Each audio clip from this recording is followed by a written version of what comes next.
네, 원투펀치 클래식 87회 시작해 보도록 하겠습니다. 자, 오늘은 원투펀치의 월드컵 멤버들이 다 모였습니다. 오, 이게 웬일인가요? 우!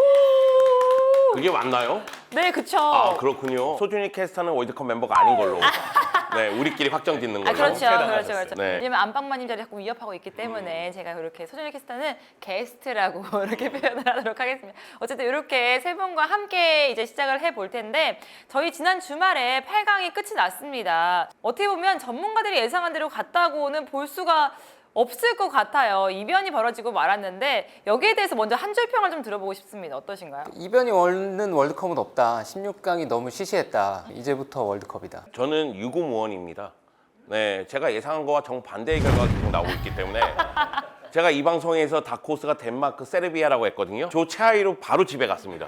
네, 그래서 여기서 뭔가 얘기하면 또 잘못된 정보를 줄 것 같아서 저는 16강전 굉장히 재미나게 봤습니다. 특히 이제 잉글랜드 프랑스전은 정말 오랜만에 월드컵 8강전 같은 경기를 봤다. 이렇게 생각이 듭니다. 저는 이제 이변은 8강까지. 네, 4강은 왠지 예상 가능한 그대로의 시나리오가 나오지 않을까 예상을 해서 물론 이변이 나온다면 크로아티아 대 모로코의 결승전이 나올 수도 있겠죠. 제가 송펠레 아닙니까? 펠레력이 전염이 돼요. 얘한테. 한번 저번에 신기해서. 덴마크가 조 1위 한다고 했거든요. 그렇죠. 저도 맞아요. 그랬어요. 네. 예상하기엔 4강부터는 그래도 예상대로의 결과가 나오지 않을까. 네, 그렇게 생각합니다. 알겠습니다. 이제 8강이 좀 대이변이 일어났다 이렇게 말을 했는데 한 경기 한 경기씩 짧게 좀 되짚어 보는 시간 갖도록 하겠습니다. 먼저 크로아티아 대 브라질 경기 연장전까지 갔어요. 승부차기로 4대2 크로아티아가 승리를 가져갔는데 브라질이 떨어질 거라고는 정말 아무도 예상하지 못했죠. 저는 진짜 예상 못했고요. 그리고 한편으로는 실망스러웠다고 해야 되나? 브라질이 16강전에 우리한테 보여줬었던 그런 모습이 거의 나오지 않았기 때문에 굉장히 실망스러운 경기였고 그리고 또 월드컵의 기록이었잖아요. 연장전반에 먼저 골 넣은 팀이 떨어진 또 기록을 썼잖아요. 그 경기 기록을 살펴보면 크로아티아가 이 라인 브레이킹을 많이 했어요. 브라질보다 훨씬 더 좋은 모습을 보였고 뛴거리 미드필더들의 브로조비치라든가 모드리치 선수 진짜 미친 듯이 뛰어다녔고 브라질보다 나은 경기를 했는데 다만 이런 건 있는 것 같아요. 크로아티아가 지금 조별리그 3경기 16강, 8강에서 5경기를 했거든요. 이 팀이 1승했습니다. 네. 1승을 하고 지금 준결승에 올라갔어요. 물론 크로아티아가 가지고 있는 조직력이라든가 또 선수들끼리 똥똥을 뭉치는 힘 그리고 경기를 어떻게든 이기려는 그런 모습은 물론 칭찬을 해야 돼요. 그런데 저는 한편으로는 크로아티아가 이 팀이 경기를 이기려고 하는 건가?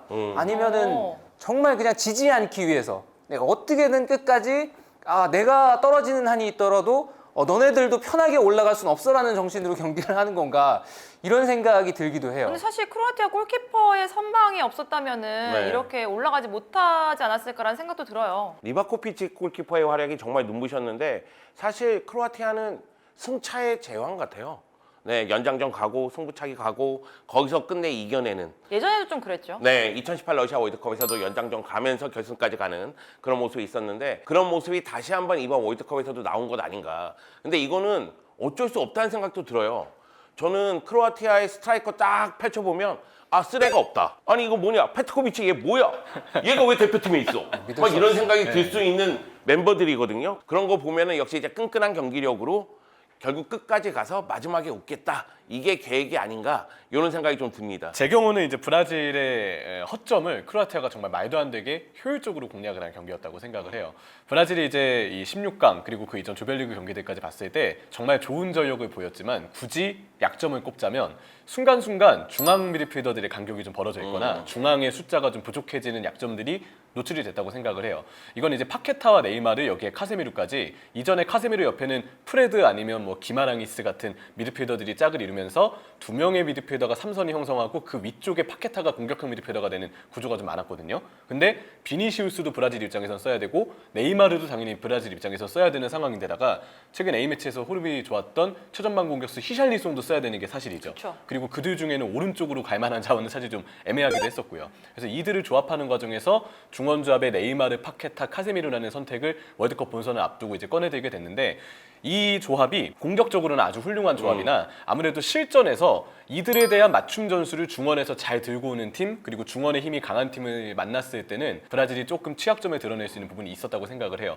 물론 네이마르, 파케타, 카세미르의 조합이 완전 나쁜 조합은 아니고 분명 좋은 활약을 해줬지만 크로아티아의 중원이 이들보다 앞섰다. 브로조비치, 코바치치, 모드리치로 구성된 중원은 조율과 1대1 압박, 그리고 역시 위치 선정, 측면에 커버하는 활동량까지 결국 이 부분에서의 중원 싸움을 크로아티아가 이긴 게 좀 큰 포인트가 됐다고 생각을 하고요. 근데 중원보다 브라질의 약점은 결국은 측면 수비인데 저는 측면 수비 쪽에 왼쪽 풀백, 오른쪽 풀백 모두 브라질이 약점이 있다 보니까 대회 중엔 이제 밀리탕 선수가 중앙 수비수가 아닌 오른쪽 측면 수비수까지 나올 정도로 이 자리에 대해서는 공격적으로는 약점이 좀 있었다고 생각을 했거든요. 그러다 보니까 측면 수비가 지원하지 못하는 상황에서 측면 넓은 공간에 있는 윙 자원들, 비니시우스나 하피냐 혹은 교체 투입되는 안토니 같은 선수들의 개인 역량으로 측면 공격을 좀 의존할 때가 많았어요. 근데 크로아티아가 여기에 대해서 좌우 측면 수비수들이 정말 엄청난 활동량을 보여주면서 이들의 1대1을 꽁꽁 묶었고 중앙 미드필더들도 그때그때 협력 수비를 도와주는 모습을 보여준 데다가 이 그바르디올의 엄청난 활약들, 리바코비치의 11번의 선방에 빛나는 활약들까지, 선방들까지 봤을 때 이 부분은 이제 브라질이 가지고 있던 대회전의 약점을 크로아티아가 잘 공략을 했기 때문에 이길 수 있는, 승부차기를 통해 이길 수 있는 경기가 되지 않았나 생각을 합니다. 자, 이제 그럼 브라질은 이제 4강에서 볼 수 없게 됐고요. 이제 네덜란드와 아르헨티나로 넘어가 보도록 하겠습니다. 여기도 승부차기였거든요. 결국에 아르헨티나가 한 골을 더 넣으면서 승리를 가져갔습니다. 근데 이 경기는 좀 경기 내용보다도 이슈가 된 게 또 있었어요. 가장 카드가 많이 나온 월드컵 경기가 되기도 18개. 했고, 네, 라우즈 주심은 워낙에 유명하니까 미쳤어 그냥.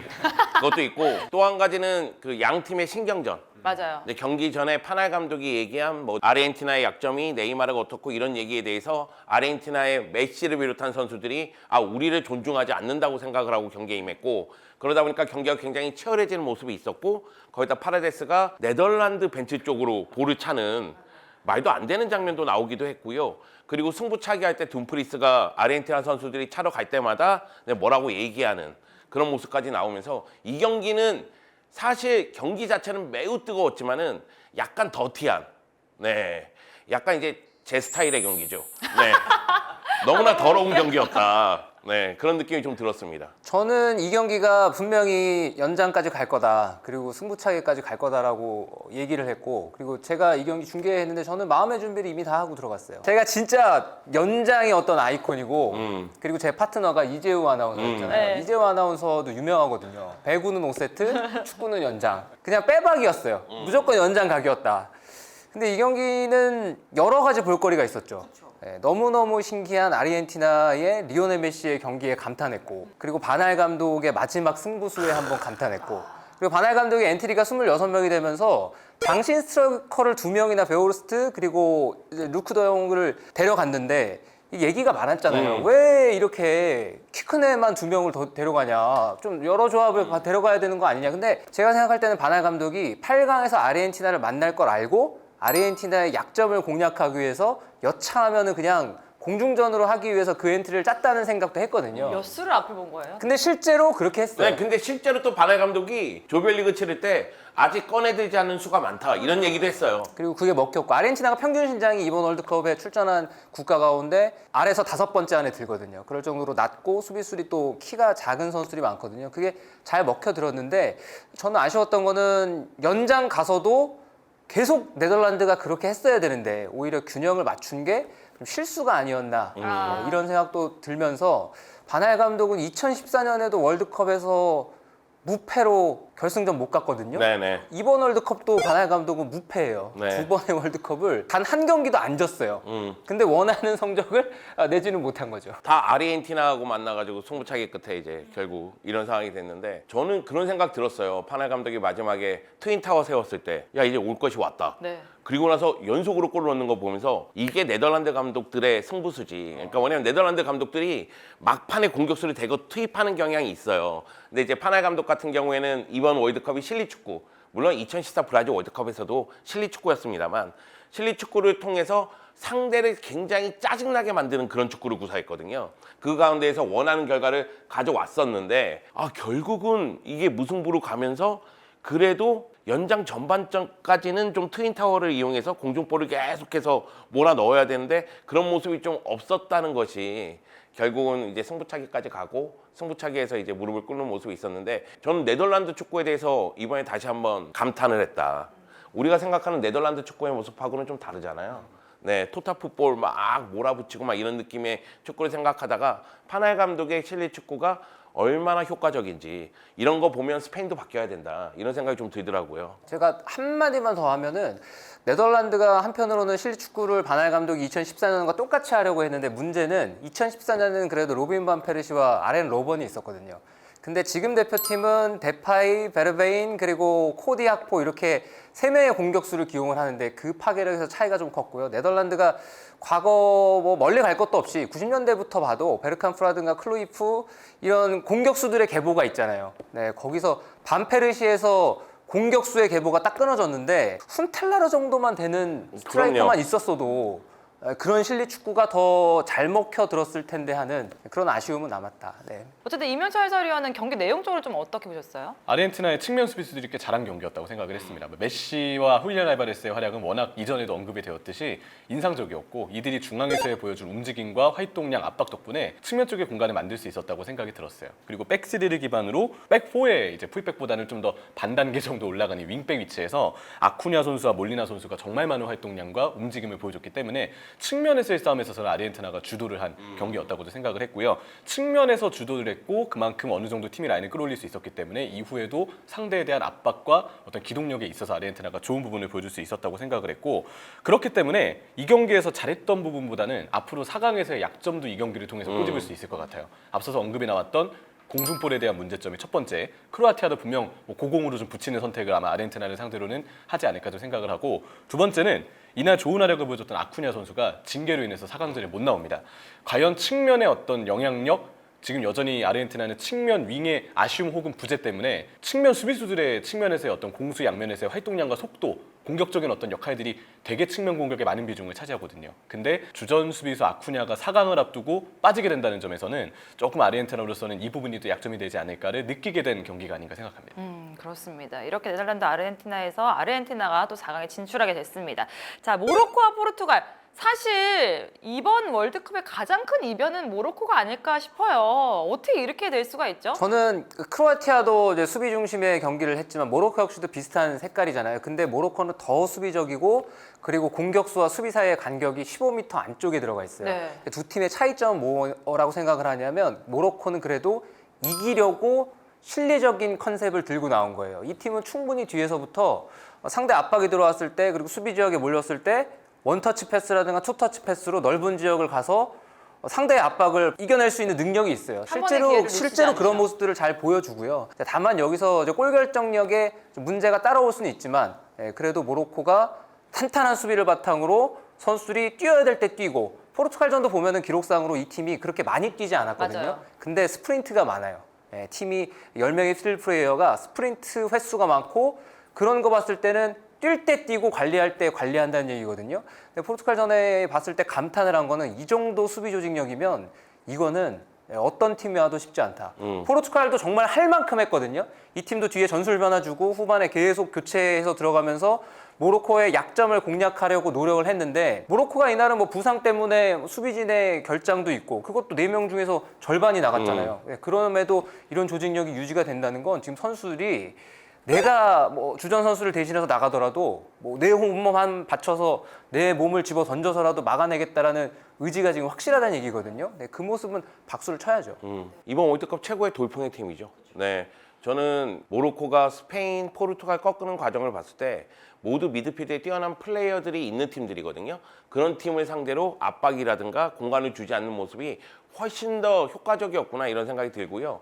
이 왼쪽에 소피앙 부팔의 스피드를 이용하는 공격, 오른쪽에는 이제 풀백이긴 하지만 하키미가 올라가고 지에가 안쪽으로 들어오면서 오른쪽 공격, 역습을 전개할 때 루트가 확실히 있다는 거예요.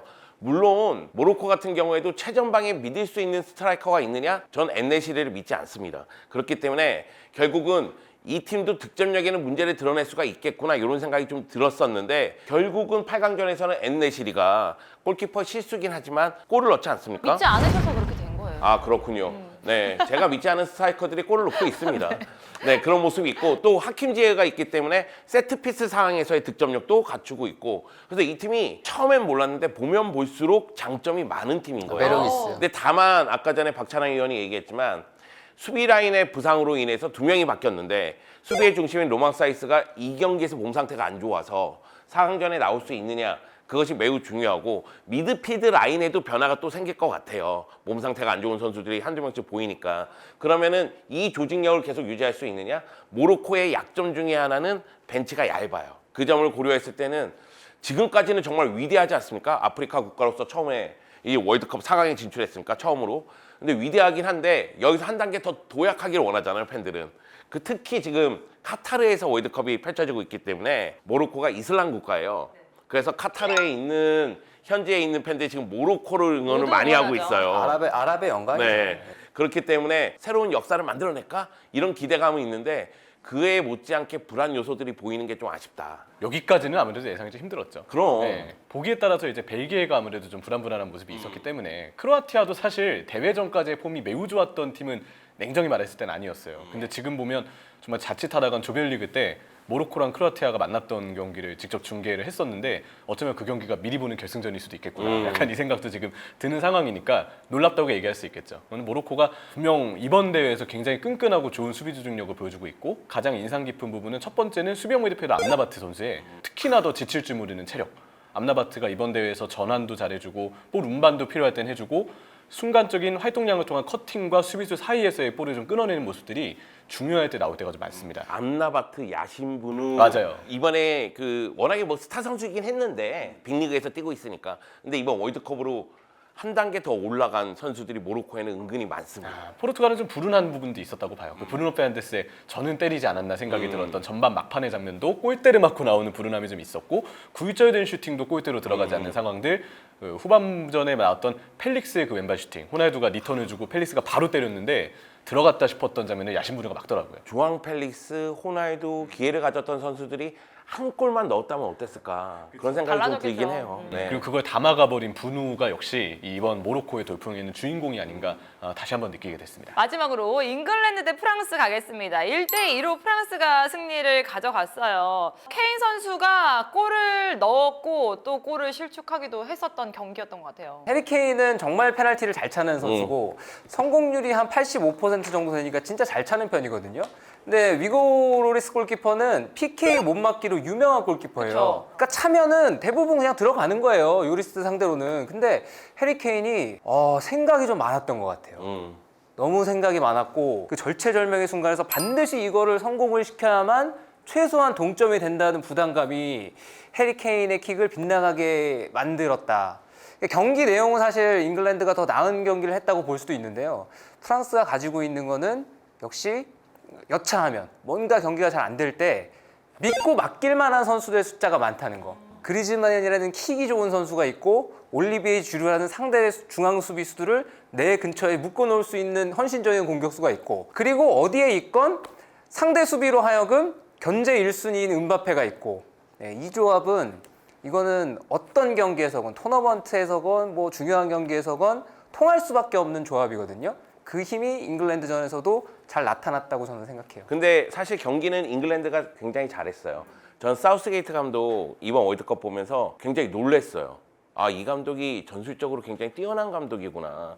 제가 여러 군데에서 얘기를 했지만 잉글랜드가 초반에 대승 거둘 때 존 스톤스하고 라이스를 이용한 빌드업이 효과를 봤기 때문이거든요. 근데 조별리그 2차전인가부터 이게 막혔어요. 상대가 이 루트를 막기 시작했어요.